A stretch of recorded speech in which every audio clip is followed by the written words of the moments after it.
சீமான் இதே அங்கிள் பர்சனை எவ்வளவு காட்டமாலாம் விமர்சனம் பண்ணியிருக்காரு. அதே மேடையில அவரே விமர்சனம் பண்றாரு. அப்போ உங்களுக்கு அவரை அங்கிள்னு சொன்னா ஸ்டாலினே அங்கிள், நம்ம கேள்விதான், ஸ்டாலினே அங்கிள் என்று சொன்னால் சீமானுக்கு ஏன் கொதிக்கிறது?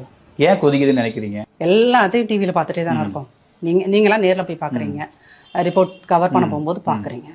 ஒரு மீட்டிங் நடக்குது, மீட்டிங்க்கு அப்புறம் ஒரு பர்சன் அப்படியே அவரோட சித்தாந்தம் என்னவோ அந்த சித்தாந்தத்தை பேசாம விஜயை தாக்குவது ஒரு சித்தாந்தமாக கொண்டு வருகிறார். ஒருவேளை அவரால் தனக்கு ஏதாவது பாதிப்பு ஏற்பட்டு பயத்துல கூட அவரு திமுகவையும் விமர்சிச்சு விஜயும் அடிக்கலாம்ல, அது அவருடைய வியூகம் இல்ல. அதுக்கு பின்னாடி திமுக தான் இருக்குன்னு நாம எப்படி முடிவு வர முடியும்?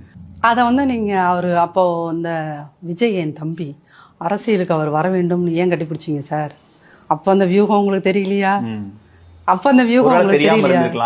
இவர் நம்ம வாக்குகளை பாதிச்சிருவாரோ அப்போ எனக்கு அது தெரியல அப்படின்னு இன்கேஸ் அவர் சொன்னாருன்னு வச்சுக்கோங்க. அப்போ அவர் ஒரு சிறந்த தலைமை கிடையாது. சிறந்த தலைமைனா 24 மணி நேரம் விஜிலண்டாவே இருக்கணும். சரிங்களா?